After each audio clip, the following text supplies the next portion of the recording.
এয়া চাওক মই কি বনাইছোঁ, গাজৰ লাড়ু কেনেকৈ বনালোঁ চাব দেই। এয়া লৈছোঁ এটা নাৰিকলটো ফালি লৈছোঁ আৰু ওপৰৰ ক'লা অংশখিনি এৰুৱাই লৈছোঁ। আৰু এইফালে গাজৰ মই 7টা লৈছিলোঁ, কিন্তু গোটেই 7টা দিয়া নহ'ল, কিয় নাৰিকলটো কমকৈ ওলালে কাৰণে গাজৰো মই গোটেইকেইটা নিদিলোঁ।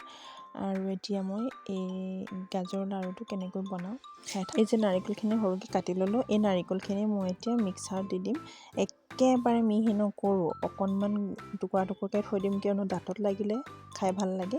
আৰু এতিয়া এইখিনি গাজৰকেইটা মই এনেকৈ ৰুকি লৈছোঁ। চাওক সৰুকৈ মানে সৰু চাইডে ৰুকি লৈছোঁ।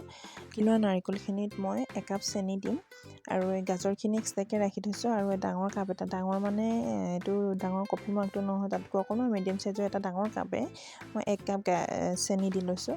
আৰু চেনিখিনি ভালকৈ মিহলি কৰি পেলাই অকণমান সময় ঢাকি পেলাই যেতিয়ালৈকে চেনিখিনি নাৰিকলৰ লগত মানে মিহলি হৈ নাযায় তেতিয়ালৈকে। আৰু ইফালে কেৰাহী এখনত মই অকণমান ৰিফাইন দি লৈছোঁ আৰু দি পেলাই ভালকৈ লৰাই লৈছোঁ। লৰাই লৈ পেলাই ইয়াতে মই গাজৰখিনি দি দিছোঁ।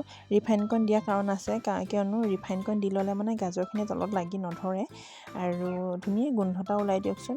ৰিফাইনতকৈ যদি ঘি দিব পাৰে তেতিয়াহ'লেতো আৰু ভাল, কিন্তু আমাৰ এতিয়া ঘৰত ঘি অনা নাছিলে, তো মই সেইকাৰণে ৰিফাইনে দি দিলোঁ। এয়া মোৰ গাজৰখিনি ভজা হৈ গ'ল। এতিয়া গেছৰ ওপৰত আন এখন কেৰাহীত মই পাতি লৈছোঁ। পাতি লৈ পেলাই তাতো আকৌ ৰিফাইন অকণমান দি লৈছোঁ। ৰিফাইনকণ দিয়াৰ কাৰণ আছে, কিয়নো যেতিয়া আমি নাৰিকলখিনি ভাজি থাকোঁ তেতিয়া তলত লাগি ধৰে, আৰু এই ৰিফাইনকণ দিয়াৰ কাৰণ সেইটোৱে।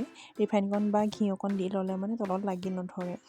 আৰু এতিয়া মই এইখিনি খুব ধুনীয়াকৈ লৰাই ল'ম, ভাজি থাকিম আৰু যেতিয়ালৈকে চেনিখিনি গল নাখায় তেতিয়ালৈকে। এয়া চাওক, এয়া পূৰা চেনি গলি গৈছে।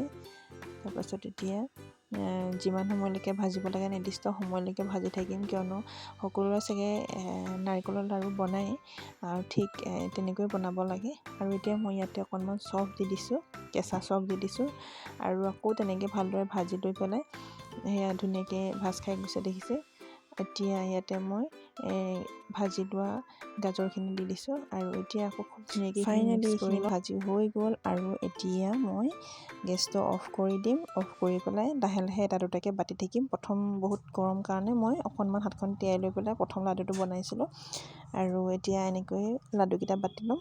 আৰু আজি মোৰ ভিডিঅ'টো চাই কেনেকুৱা পালে প্লিজ কমেণ্টত জনাব, আৰু যদি ভাল পালে তেনেহ'লে আপোনালোকে এবাৰ ট্ৰাই কৰি চাব। যিসকলে আজিলৈকে গাজৰ লাড়ু বনোৱা নাই তেওঁলোকে। লৈ আহিছোঁ পুনৰ এটা নতুন ভিডিঅ'ৰ সৈতে লগ পোৱাৰ প্ৰতিশ্ৰুতিৰে। Bye bye bye.